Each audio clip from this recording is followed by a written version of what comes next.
ایک صاحب نے میرے ہانگ کانگ میں میں نے لائیو کوریج دکھائی تو کسی تبصرہ کیا تھا ایسا لگ رہا ہے دنیا زندگی پہلی دفعہ ہانگ کانگ گئے ہیں. وہ نہیں غریب آدمی کے پاس ایک دم پیسہ آ جائے تو وہ ایک دم جیکٹیں پہن کے یوں گھوم رہا ہوتا ہے تو ہر چیز دکھا رہے. تو میں کسی دوسرے ملک میں جا کے جب کوئی لائیو کوریج کرتا ہوں تو اس میں کوئی سبق کی چیز ہوتی ہے تو وہ دکھا رہا ہوتا ہوں. یہ مقصد نہیں ہوتا کہ میں کہاں گیا ہوا ہوں. ہانگ کانگ کو ٹھیک ہے بہت اچھا ملک ہے, اتنا بھی اچھا نہیں ہے کہ ہم وہاں جا کے شو مارے ہیں, صحیح ہے نا, کہ میں یہاں آیا ہوں. اور شو مارنے کے لیے اتنا کافی ہے کہ آدمی وہ فیس بک پہ ڈال دے, تو شو مارنے کے لیے نہیں ہے. نیتوں پہ ڈاکہ مت ڈالا کرو. تو کوئی اور یہ مجھے تجربہ ہوا ترکی جا کے. ترکی میں جب ہم نے لائیو کوریج کی, وہاں کے تاریخی مقامات دکھائے تو بڑا لوگوں نے بہت زیادہ اس کو, اب تک لوگ کہہ رہے ہیں بہت فائدہ ہوا تھا, تاریخی چیزیں پتہ چل گئیں. تو اب کہیں سفر ہوتا ہے تو میں کوشش کرتا ہوں بھائی کہیں کوئی عبرت, جیسے ہانگ کانگ میں اسلام کتنی تیزی سے پھیل رہا ہے, جہاں بھی مجھے اس قسم کی کوئی چیز ملی تو میں نے وہ فوراً لائیو دکھا دی کہ لوگوں کے حوصلے کیا ہوں, بلند ہو کہ یار یہ صفائی ستھرائی بے انتہا ہے وہاں پہ. تو میں وہ سمندر کے کنارے بیٹھا ہوا تھا, پتھروں میں نے دکھایا کہ یار ایک ٹافی کا پنی نظر نہیں آ رہی یہاں. ساحل سمندر جو ہے ہی تفریحی مقامات, تو ہمارے یہاں بھی کیا حالات ہیں آپ جا کے دیکھو. ساحل سمندر میں, ساحل سمندر پہ لڑکیاں دیکھنے نہیں گیا تھا میں الحمدللہ, اور جس وقت پہ گیا وہاں پر خواتین بھی اس وقت کوئی بھی نہیں تھا. اور اگر پھر بھی کوئی آ گیا تو بھائی میرا اللہ نے مرد کو یہ تھوڑی کہا ہے کہ کہیں بھی نہ, عورتیں تو ہر جگہ ہی ہیں نا. ہاں آپ اگر طارق روڈ شاپنگ کرنے کے لیے جا رہے ہو یا لڑکیوں کو دیکھنے کے لیے جا رہے ہو, یا آپ کے دل کا حال اللہ ہی جانتا ہے. اب کوئی بھی طارق روڈ پہ گھوم رہا ہے, آپ کو یہاں کیوں گھوم رہے ہو مولوی صاحب, یہاں ڈیفینس میں کی لڑکیوں کو دیکھنے کے لیے آئے ہو, تو بھائی ہو سکتا ہے واقعی لڑکیاں دیکھنے کے لیے آیا ہو کوئی, لیکن یہ بھی ممکن ہے کہ وہ اس لڑکیوں کے علاوہ بھی بہت کچھ ہے وہاں پہ نا. تو تفریحی مقامات دنیا میں جہاں بھی آپ جاؤ گے کچھ نہ کچھ, وہ تو جب تک اسلامی حکومت نہیں آتی یا تو پھر گھر میں ہاتھ بند کر کے بیٹھ جاؤ. اور سفر سے انسان کا ظرف بڑھتا ہے, اسے نالج ہوتی ہے, دنیا کی معلومات پتہ چلتی ہیں. اور ویسے بھی میرے بھائی اگر خدا نخواستہ کوئی ساحل سمندر پہ لڑکیاں ہی دیکھنے کے لیے جا رہا ہے تو پھر مولوی صاحب کے ساتھ تھوڑی جائے گا وہ, اور لائیو کوریج تھوڑی, وہ تو چھپڑ میں جائے گا اور پتلی گلی سے نکلے گا. وہ چاہے گا کسی کو پتہ ہی نہ چلے, وہ اناؤنس تھوڑی کرے گا, وہ لائیو کوریج تھوڑی دے گا.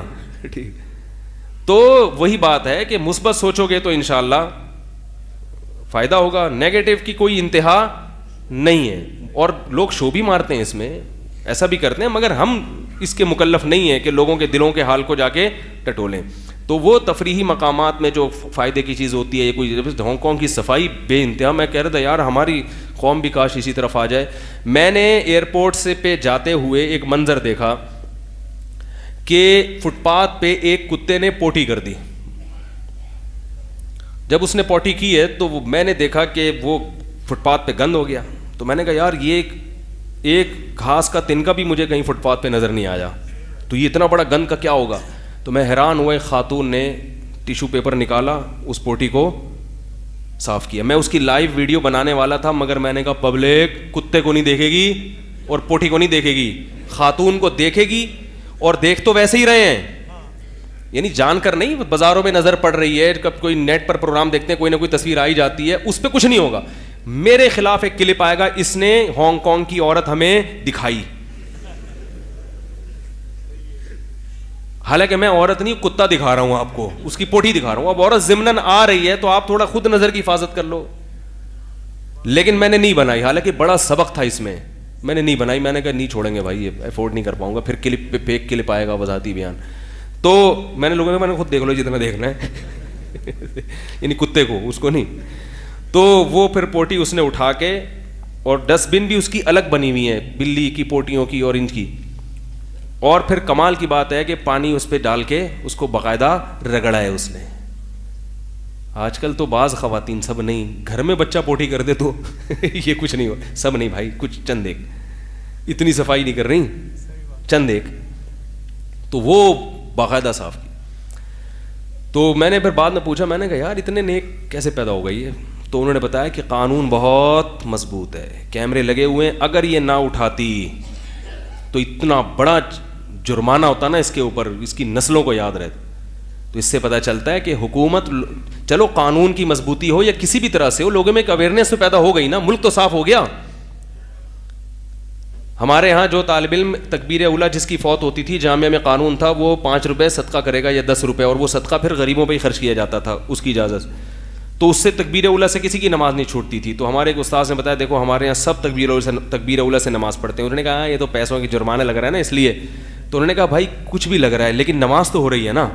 تو یہ بھی تو ایک مثبت چیز ہے. چلو سزا کے ذریعے یا کسی بھی طریقے سے سب کو نماز پہ تو لے آئے, پھر وہ پیسے واپس طلبہ کو ہی دے دیے جاتے تھے. وہ مالی جرمانہ شریعت میں جائز نہیں ہے, چند شرطوں کے ساتھ, وہ پھر ابھی ٹاپک نہیں ہے. تو اسی طرح قانون مضبوط کر کے یا کسی بھی طریقے سے ملک تو صاف کر دیا نا, تو ہم بھی تو انسان ہیں, ہم ایسا قانون کیوں نہیں بناتے, ہم کیوں مضبوط نہیں کرتے, ہم کیوں اپنی آگے اولاد کو تربیت نہیں دیتے. ہمارے تو مذہب میں صفائی کیا ہے, نصف ایمان ہے. تو کوئی بھی ایسی تحریک چلا کرے صفائی کی, حکومت چلا رہی ہے, کوئی بھی چلا رہا ہو, محلے والے اس میں بڑھ چڑھ کے حصہ لیا کریں. تو صفائی سے ہی کسی قوم کا, جب بھی کسی کے گھر جاتے ہیں سب سے پہلے یہی دیکھتے ہیں نا صاف ستھرا ہے یا نہیں, باقی چیزیں تو بعد میں نظر آتی ہیں. تو یہ جو لائیو کوریج میں کرتا ہوں لوگوں کو فائدہ پہنچانے کے لیے, جس نے دیکھنا ہے دیکھے, نہیں دیکھنا نہیں دیکھے. اس میں بعد سے ابے تبے بھی آ جاتا ہے, وہ غیر ضروری چیزیں بھی بعض دفعہ آ جاتی ہیں. اب وہ کہہ رہے ہیں یہ ڈبل بسیں کیوں دکھا رہے ہو ہمیں, اوپر بس کٹ رہا ہے, وہ بھائی وہ آ گئی اتفاق سے. اور بعض دفعہ لائیو کوریج میں نہیں کر رہا ہوتا, وہ کسی اور کے ہاتھ میں موبائل ہوتا ہے, وہ چلا دیتا ہے. تو حالانکہ وہ ایسی چیز نہیں ہوتی جس کو لائیو کیا جائے, لیکن وہ چلا دیتا ہے. تو ان پہ بھی میں بہت زیادہ پابندی لگاؤں تو وہ بھی ٹھٹر جائیں گے. ٹھٹرا ہوا آدمی کچھ بھی نہیں کر سکتا.